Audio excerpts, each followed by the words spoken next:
Hi, I'm Jessica Lombard, proud superintendent of Huntley Community School District 158. Welcome back to another episode of RAIDER Roundtable, where we spotlight the people, the programs, and the purpose that makes Huntley 158 truly special. As we gear up for the new school year, I'm thrilled to introduce you to our new leaders who will be joining the Huntley 158 team. We have Mr. Stephen Mogni, who will be taking the helm as principal at Heineman Middle School, and Miss Jillian Pearce, not a new face, but in a new position as she joins us as the principal of Marlowe Middle School.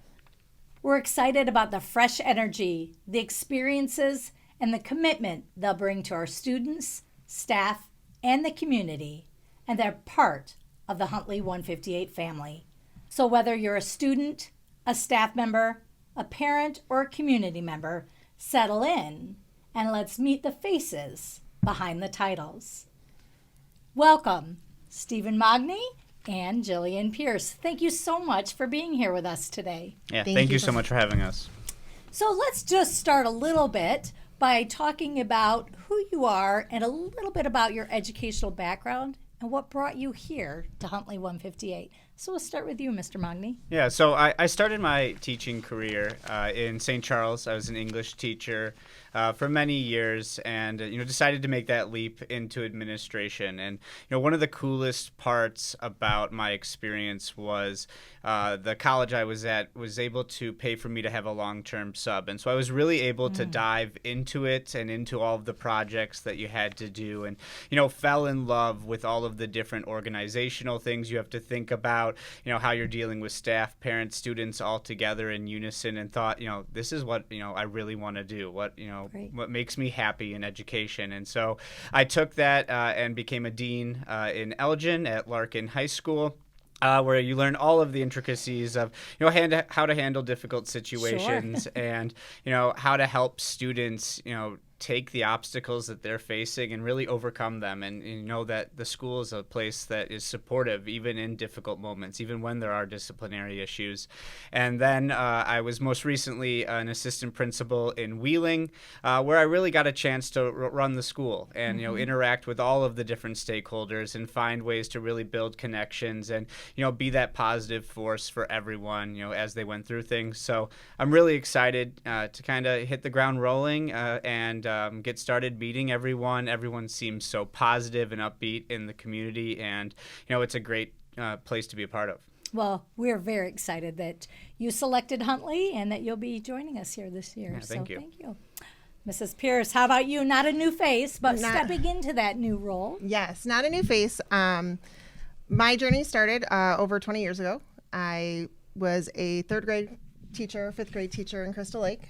Really started to enjoy working in different capacities and moved into an instructional coach role. So that really started to put me into the parts of working with adults and students and really impacting learning there. During that time, I am married to a principal, so I've been living with admin all around. Knowing that role, my daughters were getting older, and when going through all of the pieces, it was every little step that I took. I had lots of people along the way kind of encouraging me to go more into leadership. And they saw in me what I didn't necessarily see. So as I continued progressing there, found that during COVID, I could do all of the classes remotely for the first part of it. So it was a time of knowing my children were getting older. They were going to be approaching middle school. It was those pieces of, okay, I could see myself in here. I had to go through all of the different steps to kind of come to that conclusion. And so decided to really get my administrative degree, worked there, and my former principal, Dr. Anastasia Grouper, really encouraged me to look at middle school. I had spent a lot of time in elementary. That elementary land, third and fifth grade, was very comforting. And so she was like, I think you should venture into the middle school realm. And that terrified me. So I did. I started to apply for different positions and ended up as the assistant principal at Marlowe. And then from there, really started to find a love for middle school. So my kind of passion grew there. Our entire household lived in middle school the last few years. My husband's a middle school principal. I was a middle school AP, and my 2 daughters were in middle school. So it's been a fun time in the Pearce household, to say the least. But really enjoyed that. Loved the staff, loved the students, the community, just being a part of it. And so kind of felt at home at Marlowe, and am thrilled to now be able to be principal. As a former middle school teacher, I definitely understand every level has its celebrations and excitement, but definitely, that when you think about middle school, it's in between. We are getting our independence from elementary, but we're not quite fully independent when we get to high school. And so there's a lot of really unique components in there. It really takes very dedicated, passionate educators to work with our children as they're finding their way. And so having been here in the district, both Heineman and Marlowe have fantastic educators, and are excited about you leading them into kind of our next realm of what we do here in Huntley. Every administrative position is important, but one of the things that I truly say and truly mean is that when I look at administration, the most difficult position is that of the principal, right? Leading that building, working with so many different stakeholders there. Do you have a motto or an experience that kind of drives you in the leader that you are, and how you'll utilize that as you lead the building that you're in? Yeah, so having graduated Marquette, they really instill in you this sense of service. Sure. And this idea of giving back to the community that you're a part of. And, their motto that's kind of stuck with me and how I try to live each day is, be the difference. Mm-hmm. And, I think of that in every action that I do, every encounter with a student. You don't know how one small thing may tip the scale in a positive way, or get the ball rolling on an initiative that completely transforms a student's life, staff members' lives, and communities. And so, when I'm thinking about what I'm doing, and as we're tackling all of the different difficult obstacles that are going to, be in a middle school, I think about what will tip the scale, what will be the difference, what is that action, or how can I approach the problem so it makes the difference about whether or not it's successful. And I know if I do everything that way throughout the year, and I instill that in everyone that I meet, and they also embrace that, then we can do great things. When you think about that ripple effect, when the pebble that gets tossed into the pond and how that ripples out, that can truly, definitely make a difference for every one of our students. So thank you. How about you, Jillian? So I kind of have a quote: leaders become great not because of their power, but because of their ability to empower others. And so really in that role for me, and it's empowering all. I might be at the helm, I might be there, but it really takes the entire village. And so really wanting to empower the students to be owners of their own learning and to continue to grow. They're finding and navigating so much in middle school right now, really trying to understand themselves and where their path is going to lead, wanting to empower them to seek out all those opportunities and do that. But also, we have such a great staff. I mean, Marlowe is filled with staff members that have been there since the building opened and even before then. And so we've brought in a mix of new, have a lot that have been there, and really wanting to continue to empower each of them. There's so much value that they bring within the building, and really just harnessing all of it, wanting to see the best in each and bring that forward. You talked about that village, and with that village, there's so many different stakeholders that you'll be working with.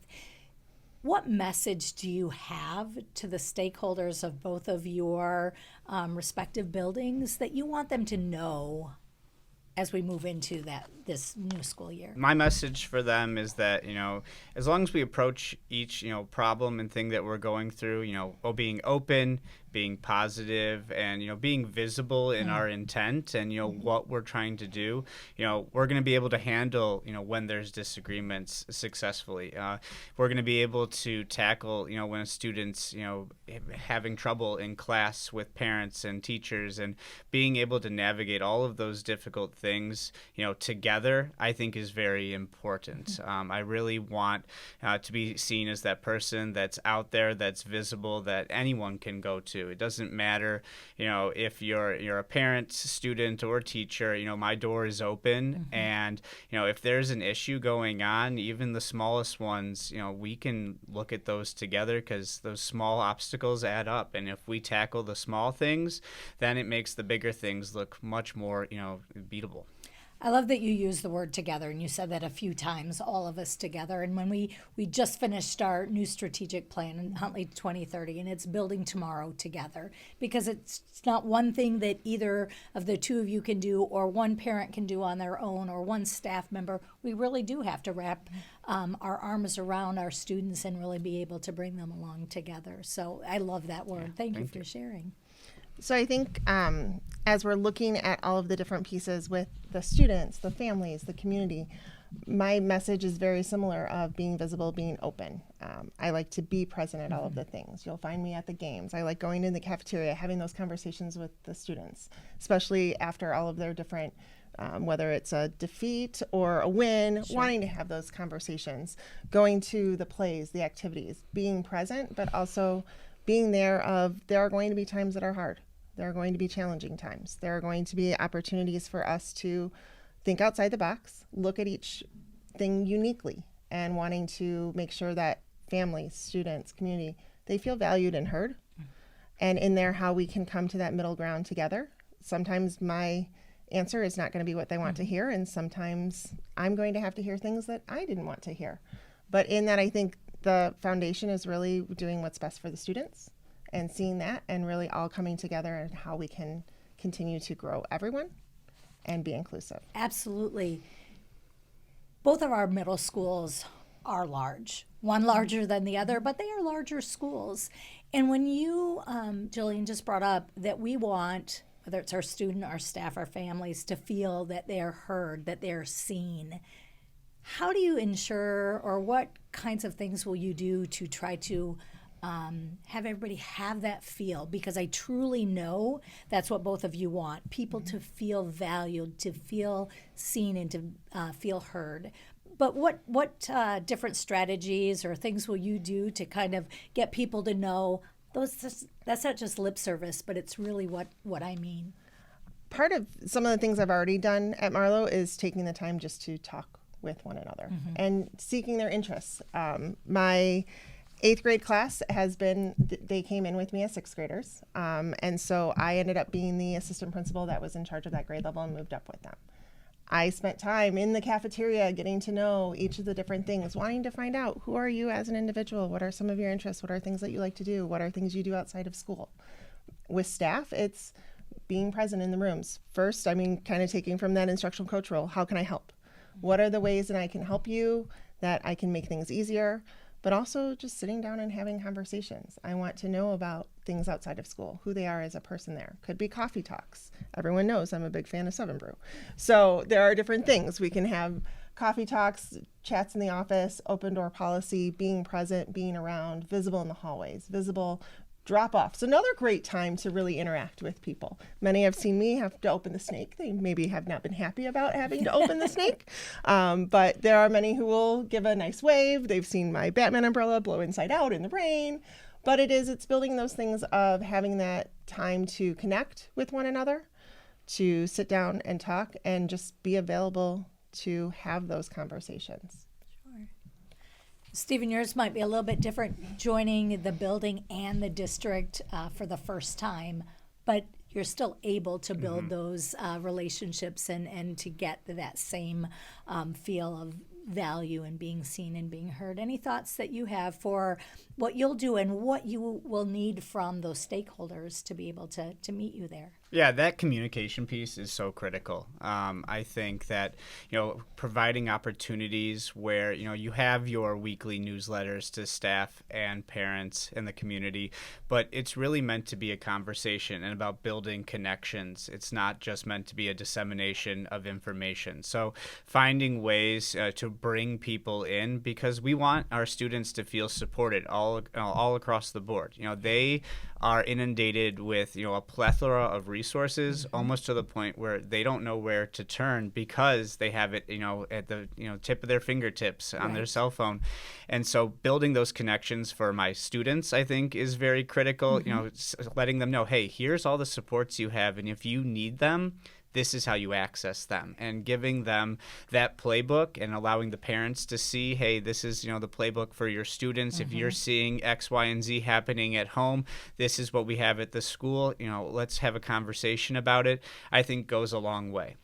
And then with the teachers, making sure that, coming from a supportive lens.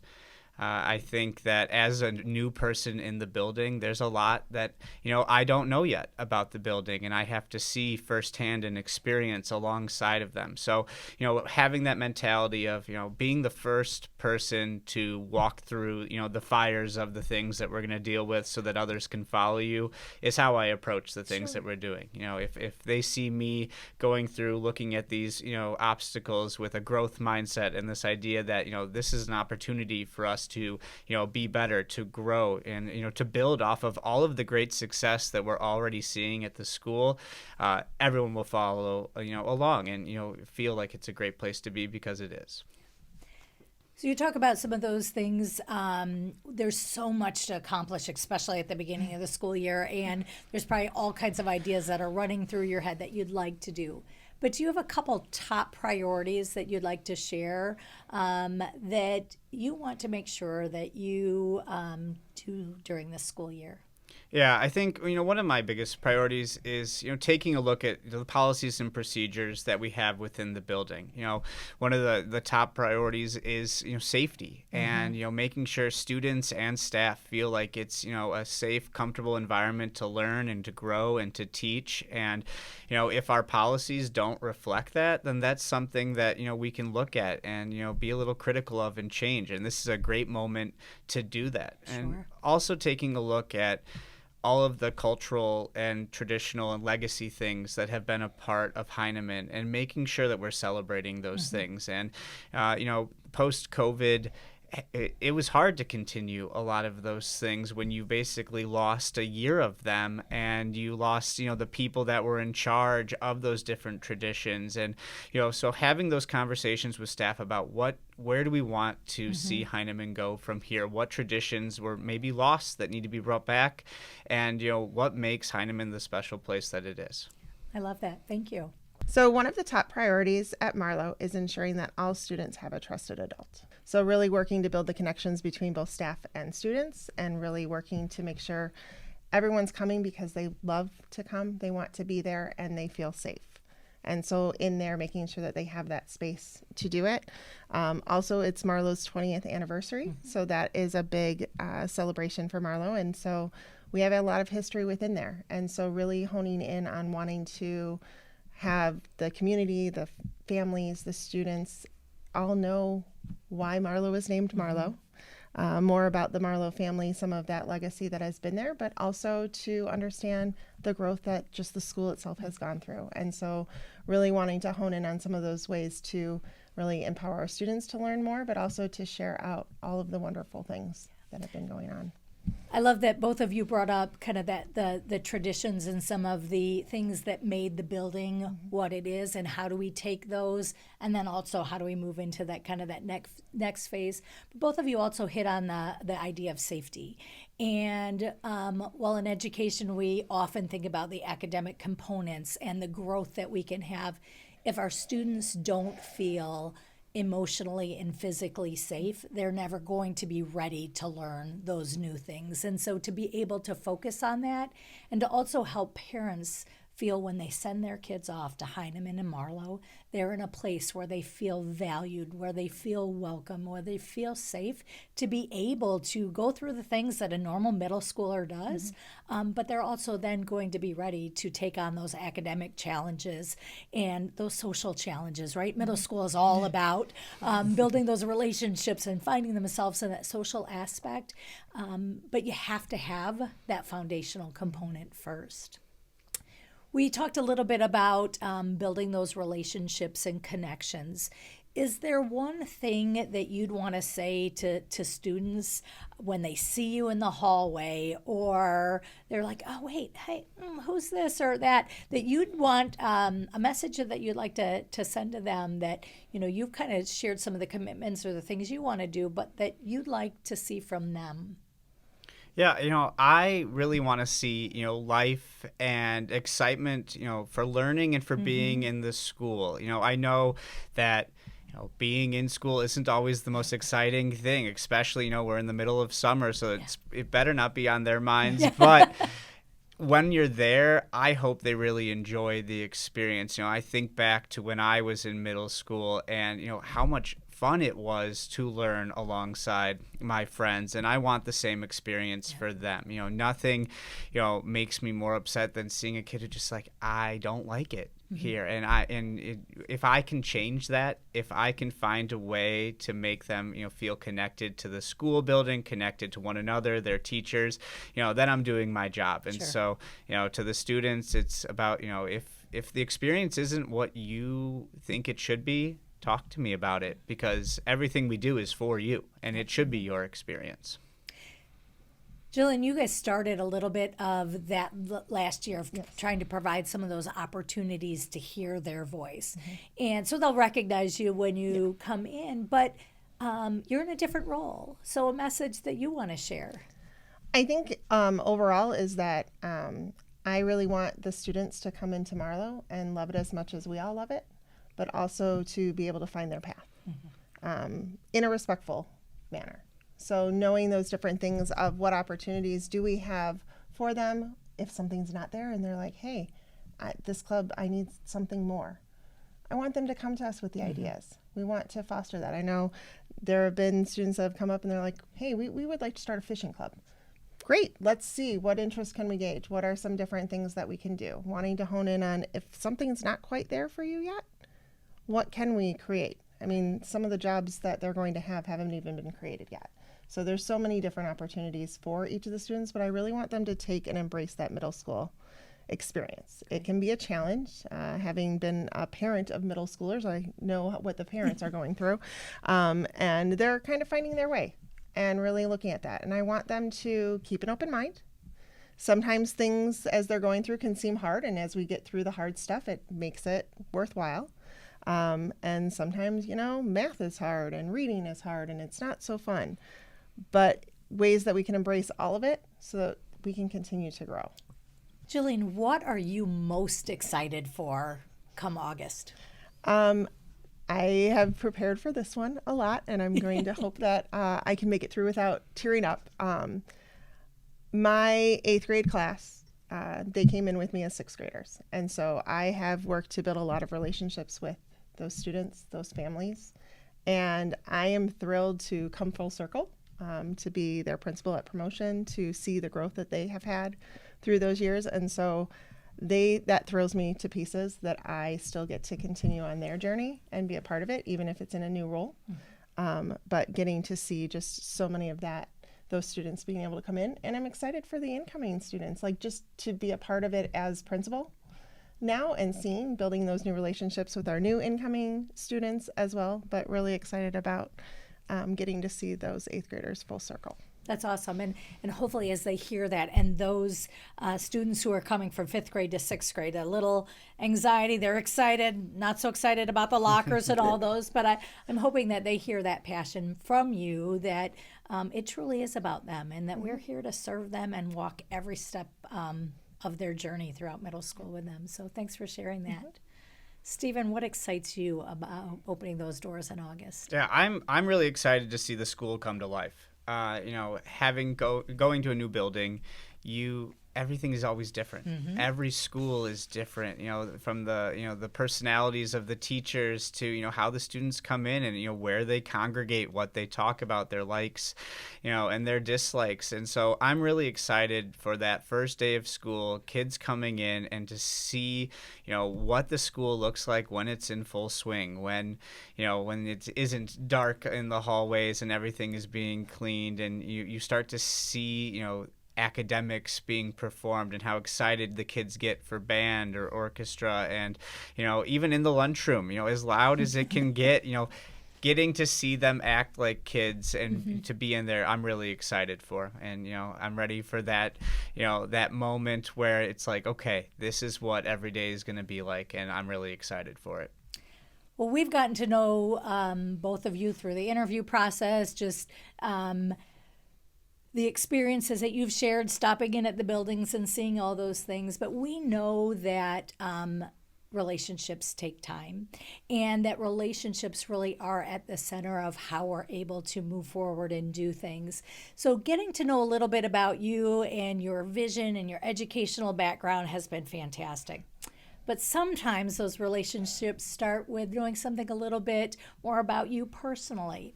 Is there anything that you would like to share with students and staff and parents that we might not know about you that might surprise us to help build that connection with you as the person, not just you as the principal? Yeah, I think this won't come as a surprise to anyone that meets me, but I'm a diehard baseball fan and a diehard Chicago White Sox fan. So, we're going to be great. Yeah. Perfect. There we go. So it's been a rough couple of years for me as a fan, but it is truly something that I enjoyed. I coached baseball when I was in St. Charles, and so Huntley was actually a really big rival for us. But I loved, getting to play at Huntley High School's field where you're hitting, like home runs into that lake, and it's like, okay, that's a really cool backdrop to be a part of. So, if you're looking for a connection with me, you can talk about anything baseball, and it's probably on the forefront of my mind because I care deeply about it. Great. Thanks for sharing that. Also an avid sports fan. I played high school and college volleyball, coached volleyball for many years. But kind of my more recent things is we're kind of a big animal family. We have like 2 dogs, 2 cats. We recently acquired 2 bearded dragons and a Russian tortoise. And so we have 2 bearded dragons. And so one of my favorite things is each evening, the one likes to cuddle.